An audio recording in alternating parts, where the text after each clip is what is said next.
अस्सलाम वालेकुम, मैं मोहम्मद इमरान। तुसा मेरा यूट्यूब चैनल चोलिस्तानी बॉय। आज ये टाइम सारे नाल मौजूद हैं दो तकड़े पहलवान जो जेड़े सारे चक दे बहुत अच्छे पहलवान हैं। इन्होंने काफ़ी अच्छा कुश्तियां जीतियां। आज इन्होंने लल्ली दा इनवान दा जोड़ है, इनवान आपस में चैलेंज है भजन। तुसें तो कितनी बारी जीते हो? तुसा मेरा नाम सही अली उदास, मैं सही पूरे 10 दफा जीत चुका। पिछले साल फाइनल माशाल्लाह मैं जीत्या। मैं कहना उथा ढेर सारे बंदे को मैं हराए, बड़े बड़े तकड़े जो बंदे हैं उन्हां को मैं हराए। अच्छा नाल अपने भाई ये भी पिछले साल मेरे तो एक दफा शिकस्त खा चुके हैं। अच्छा। आज वाल इन्होंने मेरे को चैलेंज किया, मैं क्या हर वेले तैयार है, तो जने मर्जी सदो बेजान। तुसा दसे सो अस्सलाम वालेकुम, मेरा नाम मोहम्मद इजाज, मैं 85 चक दे रहने वाला।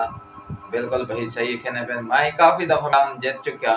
ये तो नहीं कदी कदी बंदा हार ही वेंदे, लेकिन इंशाल्लाह चंगे मुकाबले लोग देखने को मिलसे इंशाल्लाह। करो शुरू करो। आज ऐसा नली दा मुकाबला ला पहले कुश्ती दा हाजो नली दे जोर हमसे ने पैसे ऐसे हम शुरू थी नहीं पे तुसा फैसला करना केड़े बंदे गलत पकड़िए केड़े बंदे सही पकड़िए। शुरू करो।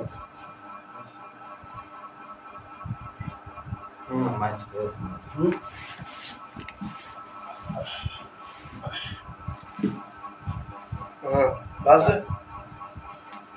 माशाल्लाह माशाल्लाह माशाल्लाह।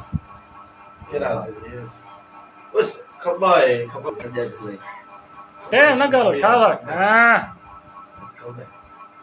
शाबाश मौलवी, तू है मौलवी अंकल के।